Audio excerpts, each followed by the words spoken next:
ਤੇ ਇਹ ਸਾਡੇ ਭਾਈ ਦਾ ਕੀ ਕਸੂਰ ਹੈ ਵੀ ਜਿਹੜਾ ਵੀ ਇੱਥੇ ਆਪਣਾ ਕਤਲ ਕਰ ਦਿੱਤਾ ਨੇ। 2 2:30 3 ਵਜੇ ਦਾ ਵਾਕਿਆ ਹੈ। ਪੌਣੇ 12 ਵਜੇ ਰਾਤ ਉਹਨਾਂ ਸਾਨੂੰ FIR ਦਿੱਤੀ ਹੈ। ਅਸਾਂ ਜੀ ਉਹਨੂੰ ਗੁਸਲ ਦਿੱਤਾ ਹੈ ਆਪ। ਅਸੀਂ 5 ਬੰਦੇ ਆ, ਸਾਡੇ ਪਿੰਡ ਦਾ ਮੌਲवी ਸਾਹਿਬ ਵੀ ਨਾਲ ਹੈ। अस्सलाम वालेकुम नाजरीन, आप स्पेशल पाकिस्तान देख रहे हैं और मैं साजिद अवान हूँ। नाजरीन, इस वक्त हम मौजूद हैं ज़िला कसूर तहसील पतौकी में उस शख्स की कब्र के पास जिसको 3 दिन पहले एक बहुत ही बेदर्दी से कत्ल कर दिया जाता है। उस शख्स का नाम अशरफ सुल्तान, एक ऐसा पापड़ बेचने वाला मजदूर शख्स जो दिहाड़ी लगा के अपने अहल खाना की परवरिश कर रहा था, लेकिन इस वक्त हम उसकी कब्र के पास मौजूद हैं। आज वो इस दुनिया में नहीं है और हमारे साथ मुद्दई भी मौजूद हैं जिन्होंने उनकी कत्ल की मुद्दत में मुखालफिन के ख़िलाफ़ मुकदमा दर्ज करवाया। तो आइए आज इनसे बात करते हैं और पूछते हैं कि एक शख्स को कत्ल करने के बाद शादी हाल के फ़र्श पे 5 घंटे जो है वो रखा जाता है और उस लाश की बेरहमती की जाती है। हमारे स्क्रीन पे आप मनाजिर देख रहे हैं कि कैसे उनकी लाश के ऊपर जो है वो मक्खियाँ बैठी हुई हैं और पूछते हैं कि क्या कहेंगे। अस्सलाम वालेकुम। वालेकुम सलाम जी। सर क्या हाल है? ठीक है। ठीक है जी। अच्छा, क्या नाम है आप? परवेज़। अच्छा परवेज़ भाई, क्या कहेंगे अशरफ सुल्तान को 3 दिन पहले यहाँ पे एक शादी हाल के पास बेदर्दी से कत्ल किया गया, इस सारे वाक़यात पे क्या कहेंगे? आप उस केस के मुद्दई भी हैं। जी ये ना साडा भाई सी, ਇਹ ਮਿਹਨਤ ਮਜ਼ਦੂਰੀ ਕਰਦਾ ਸੀ, ਛਾਬੜੀ ਲੈ ਕੇ ਤੇ ਪਾਪੜ ਲਾ ਲੈਂਦਾ ਸੀ। ਕੋਈ ਸ਼ਾਦੀ ਵਿਆਹ ਹੁੰਦਾ ਸੀ ਨਾ, ਕੋਈ ਬਰਾਤ ਆਣੀ ਕਿ ਸ਼ਾਦੀ ਹਾਲ 'ਚ ਤੇ ਉੱਥੇ ਆਪਦੀ ਮਿਹਨਤ ਮਜ਼ਦੂਰੀ ਕਰਕੇ ਪਾਪੜ ਵੇਚ ਕੇ ਤੇ ਗੁਜ਼ਾਰਾ ਕਰਦੇ ਸੀ ਘਰ ਦਾ। ਇਹਨਾਂ ਲੋਕਾਂ ਨੇ ਆਪਣਾ ਉਹਦੇ ਪਾਪੜ ਵੀ, ਉਹਦੀ ਛਾਬੜੀ ਵੀ ਛੀਨੀ ਗਈ, ਉਹ ਵੀ ਲੋਕ ਚੁੱਕ ਕੇ ਲੈ ਗਏ। ਉਹਨੂੰ ਬੜੀ ਬੇਦਰਦੀ ਸੇ ਇਹਨਾਂ ਮਾਰਿਆ। ਕੋਈ ਬੱਚੇ ਸਨ, ਇਹਨਾਂ ਬਰਾਤ 'ਤੇ ਪੈਸੇ ਸੁੱਟੇ, ਉਹ ਚੁਗਣ ਲੱਗ ਪਿਆ। ਉਹ ਕਿਸੇ ਬੱਚੇ ਨੇ ਕਿਸੇ ਦੀ ਨੂੰ ਜੇਬ ਨੂੰ ਹੱਥ ਲਾਇਆ ਜਾਂ ਬੈਲ ਉਹਦਾ ਕੱਢਿਆ ਜਾਂ ਨਹੀਂ ਕੱਢਿਆ, ਉਹ ਬੱਚੇ ਨੂੰ ਕੁੱਟਣ ਲੱਗ ਪਏ ਨੇ। ਸੁਲਤਾਨ ਨੇ ਆਪਣਾ ਛਡਾਉਣ ਦੀ ਕੋਸ਼ਿਸ਼ ਕੀਤੀ ਏ, ਉਹਨਾਂ ਬੱਚੇ ਨੂੰ ਛੱਡ ਦਿੱਤਾ। ਉਹਨਾਂ ਆਹ ਵੀ ਉਹਨਾਂ ਦੇ ਨਾਲ ਦਾ ਹੀ ਹੈ, ਚੋਰਾਂ ਦੇ ਨਾਲ ਦਾ, ਇਹਨੂੰ ਫੜ ਲਓ। ਉਹਨੂੰ ਕੁੱਟਦੇ ਕੁੱਟਦੇ ਸ਼ਾਦੀ ਹਾਲ 'ਚ ਲੈ ਗਏ ਨੇ। ਉੱਥੇ ਅੱਲਾ ਜਾਣੇ ਠੁੱਡੇ ਮਾਰੇ, ਘਸੁੰਨ ਮਾਰੇ, ਉੱਥੇ ਉਹਦੀ ਡੈਥ ਹੋ ਗਈ ਏ। ਜੋ ਸ਼ਾਦੀ ਹਾਲ ਵਾਲਾ ਸਾ ਉਸਨੇ ਆਪਣਾ ਜਲਦੀ ਜਲਦੀ ਉਹ ਲਾਸ਼ ਕੋਲੇ ਪਈ ਹੈ, ਉੱਤੇ ਕੱਪੜਾ ਪਾਤਾ, ਮੇਜ਼ ਵਾਲਾ ਜਿਹੜਾ ਕੱਪੜਾ ਸੀ ਉਹ ਲਿਬੜਿਆ ਖਾਣੇ ਵਾਲਾ, ਫਟਾਫਟ ਵੀ ਇਹਨਾਂ ਨੂੰ ਖਾਣਾ ਖਵਾ ਕੇ ਮੈਂ ਆਪਣੇ ਪੈਸੇ ਦਾ ਵਸੂਲ ਕਰ ਲਵਾਂ।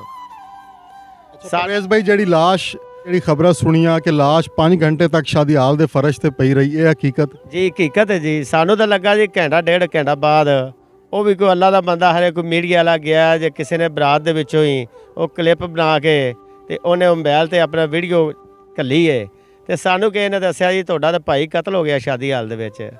ਉਹ ਜਿਸਲੇ ਅਸੀਂ ਤਾਂ ਯਕੀਨ ਹੀ ਨਹੀਂ ਸੀ ਕਰਦੇ, ਜਿਸਲੇ ਉਹਨੇ ਸਾਨੂੰ ਵਿਖਾਈ ਤਸਵੀਰ, ਉਹਨੇ ਆ ਜੀ ਆ ਤੁਹਾਡਾ ਹੀ ਹੈ। ਅਸੀਂ ਅੱਜ ਵੀ ਸਾਡਾ ਹੀ ਅਸ਼ਰਫ ਸੁਲਤਾਨ ਹੈ। ਉਹ ਅਸੀਂ ਦੌੜੇ ਦੌੜੇ ਆਏ ਹਾਂ ਤੇ ਉੱਥੇ ਆਏ ਤੇ ਅਸੀਂ ਉਹ ਸ਼ਾਦੀ ਹਾਲ ਦੇ ਮੈਨੇਜਰ ਨੂੰ ਪੁੱਛਿਆ ਵੀ ਭਾਈ ਇਹ ਕਿਹਨੇ ਕਤਲ ਕਰ ਦਿੱਤਾ ਹੈ?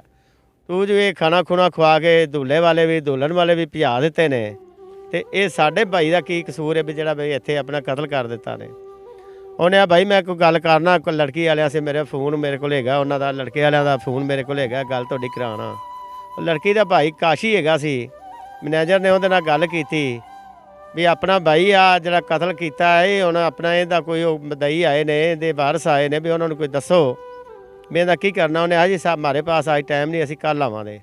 ਜੇ ਉਹਨੇ ਦੁੱਲੇ ਵਾਲਿਆਂ ਨੂੰ ਫੋਨ ਕੀਤਾ ਵੀ ਆਪਣਾ ਉਹ ਜਿਹੜਾ ਬੰਦਾ ਕਤਲ ਹੋ ਗਿਆ ਉਹਦੇ ਪਿਛਲੇ ਵਾਰਸ ਆਏ ਨੇ, ਉਹਨਾਂ ਨੂੰ ਕੋਈ ਦੱਸੋ ਪਾਓ। ਉਹਨੇ ਸਾਡਾ ਵੀ ਅੱਜ ਟਾਈਮ ਨਹੀਂ, ਅਸੀਂ ਵੀ ਕੱਲ੍ਹ ਆਵਾਂਗੇ। ਅਸੀਂ ਆਖਿਆ ਭਾਈ ਤੂੰ ਐਵੇਂ ਕਰ, ਕੋਈ CCTV ਕੈਮਰੇ ਤੇਰੇ ਲੱਗੇ ਨੇ, ਸਾਨੂੰ ਕੋਈ ਯਕੀਨ ਦਹਾਨੀ ਦਵਾ ਵੀ ਬੰਦਾ ਕਿਸ ਤਰ੍ਹਾਂ ਕਤਲ ਹੋਇਆ। ਉਹਨੇ ਅੱਜ ਇਹਨੂੰ ਹਾਰਟ ਅਟੈਕ ਹੋਇਆ। ਅਸੀਂ ਆਵੇ ਚਲੋ ਹਾਰਟ ਅਟੈਕ ਹੀ ਹੋ ਗਿਆ, ਤੂੰ ਸਾਨੂੰ ਕੋਈ ਸਬੂਤ ਪ੍ਰੂਫ ਤਾਂ ਦੇ ਵੀ ਅਸੀਂ ਇਹਨੂੰ ਆਪਦੇ ਘਰ ਤੋਂ ਲੈ ਜਾਈਏ। ਉਸ ਬੰਦੇ ਨੇ ਕਿਹਾ ਜੀ ਮੈਨੂੰ ਕੀ ਪਤਾ, ਮੈਂ ਤਾਂ ਉੱਧਰ ਆਪਦਾ ਖਾਣਾ ਖਵਾਉਂਦਾ ਰਿਹਾ ਵੀ ਇਹ ਇੱਥੇ ਪਿਆ ਤੇ ਉਹਨਾਂ ਦੇ ਉੱਤੇ ਅਸੀਂ ਤਾਂ ਕੱਪੜਾ ਉਹਨਾਂ ਪਾ ਦਿੱਤਾ ਤੇ ਅਸੀਂ ਤਾਂ ਆਪਦੇ ਪੈਸੇ ਜਿਹੜੇ ਸੀ ਵੀ ਸ਼ਾਦੀ ਹਾਲ ਦੇ ਜੇ ਅਸੀਂ ਖਾਣਾ ਨਹੀਂ ਸੀ ਖਵਾਉਂਦੇ ਤੇ ਸਾਨੂੰ ਉਹਨਾਂ ਉਹ ਰਕਮ ਤਾਂ ਨਹੀਂ ਸੀ ਦੇਣੀ ਜਿੰਨਾ ਅਸੀਂ ਪਕਾ ਕੇ ਖਵਾਈ ਬੈਠੇ ਕੀਤੀ ਬੈਠੇ ਸਾਂ। ਉਹ ਜਨਾਬ ਸਾਡੀ ਉਹਨਾਂ ਵੀ ਕੋਈ ਨਹੀਂ ਸੁਣੀ, ਉਹਨਾਂ ਵੀ ਕੋਈ ਨਹੀਂ ਸੁਣੀ। 5 ਘੰਟੇ ਸਾਡੀ ਲਾਸ਼ ਉੱਥੇ ਪਈ ਰਹੀ ਹੈ। ਅੱਛਾ परवेज़ ਸਾਹਿਬ, ਜਿਹੜੀ ਮੀਡੀਆ ਤੇ ਖਬਰਾਂ ਚੱਲ ਰਹੀਆਂ ਨੇ ਕਿ ਉਹਨਾਂ ਨੂੰ ਤਸ਼ੱਦਦ ਦੇ ਨਾਲ ਨਹੀਂ, ਉਹਨਾਂ ਨੂੰ ਹਾਰਟ ਅਟੈਕ ਨਾਲ ਮੌਤ ਹੋਈ ਹੈ, ਤੁਸੀਂ ਮੁਦਈ ਵੀ ਹੋ ਕੇਸ ਦੇ, ਤੁਸੀਂ ਜਿਹੜੇ ਵੇਖਣ ਵਾਲੇ ਨਾਜ਼ਰੀਨ ਨੇ ਜਿਹੜੇ ਤੁਹਾਨੂੰ ਪਾਕਿਸਤਾਨ ਜਾਂ ਦੁਨੀਆ ਤੋਂ ਬਾਹਰ ਵੇਖ ਰਹੇ ਨੇ, ਕੀ ਕਹੋਗੇ? ਅਸਾਂ ਜੀ ਉਹਨੂੰ ਗੁਸਲ ਦਿੱਤਾ ਹੈ ਆਪ। ਅਸੀਂ 5 ਬੰਦੇ ਆ, ਸਾਡੇ ਪਿੰਡ ਦਾ ਮੌਲवी ਸਾਹਿਬ ਵੀ ਨਾਲ ਹੈ। ਉਹਦੇ ਆਪਣਾ ਹਸਪਤਾਲਾਂ 'ਤੇ ਵੀ ਜ਼ਖਮ ਲੱਗੇ ਸੀ, ਉਹਦੇ ਦਿਲ 'ਤੇ ਵੀ ਜ਼ਖਮ ਲੱਗੇ ਸੀ, ਉਹਦੀਆਂ ਪਸਲੀਆਂ 'ਤੇ ਵੀ ਲੱਗੇ ਸੀ, ਉਹਨੂੰ ਠੁੱਡੇ ਘਸੁੰਨ ਵੱਜੇ ਸੀ, ਉਹਨੇ ਪੂਰੇ ਜ਼ਖਮ ਲੱਗੇ ਨੇ। ਅਸੀਂ ਉਹਨੂੰ ਨਵਾਇਆ ਧੋਇਆ, ਅਸੀਂ ਉੱਥੇ ਵੀ ਵੇਖਿਆ ਜਿੱਥੇ ਉਹ ਫਰਸ਼ 'ਤੇ ਪਿਆ ਸੀ, ਉਹਦੇ ਸਾਰੇ ਨਿਸ਼ਾਨ ਮੌਜੂਦ ਸੀ। ਉਹਨਾਂ ਨੇ ਅਸੀਂ ਆਪਣਾ ਚੌਕੀਦਾਰ ਕੋਲੋਂ ਪੁੱਛਿਆ, ਸ਼ਾਦੀ ਹਾਲ ਦੇ ਚੌਕੀਦਾਰ ਕੋਲੋਂ, ਵੀ ਭਾਈ ਤੂੰ ਦੱਸ ਵੀ ਇਹਨੂੰ ਕੀ ਹੋਇਆ। ਉਹਨੇ ਆਈ ਮੈਂ ਤਾਂ ਚਪੇੜਾ ਮਾਰਦਿਆਂ ਵੇਖਿਆ, ਉਸ ਤੋਂ ਅੱਗੇ ਮੈਨੂੰ ਨਹੀਂ ਪਤਾ ਇਹ ਸ਼ਾਦੀ ਹਾਲ ਦੇ ਅੰਦਰ ਲੈ ਗਏ ਨੇ, ਉੱਥੇ ਜਾ ਕੇ ਨਾ ਕੀ ਕੀਤਾ।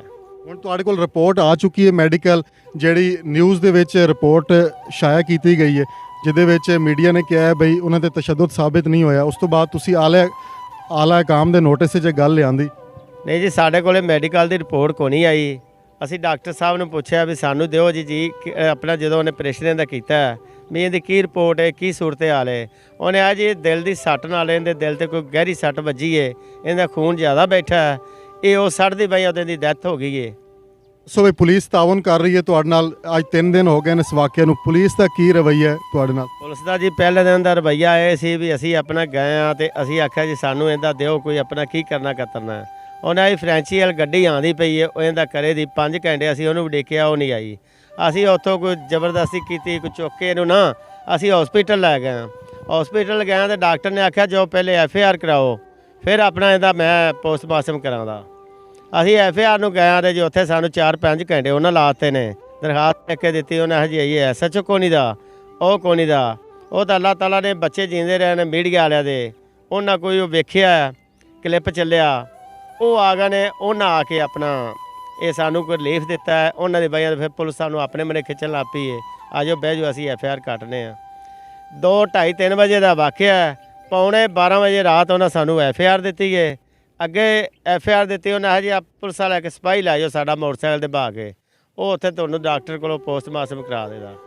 ਅਸੀਂ ਉਹਨੂੰ ਲੈ ਗਏ ਤੇ ਅੱਗੇ ਗਿਆ ਤੇ ਉਹਨਾਂ ਅਸੀਂ ਡਾਕਟਰ ਕੋਲ ਨਹੀਂ ਦਾ, ਉਹ ਅਸੀਂ ਘੰਟਾ ਕੋਲ ਨੂੰ ਵੀ ਡੇਕਿਆ। ਫਿਰ ਆਪਣਾ DPO ਸਾਹਿਬ ਆ ਗਏ ਨੇ, DPO ਸਾਹਿਬ ਨੇ ਆਹ ਵੀ ਡਾਕਟਰ ਕਿੱਥੇ ਵੀ, ਅਸੀਂ ਬੰਦੇ ਦਾ ਪੋਸਟਮਾਰਟਮ ਕਰਾਉਣਾ।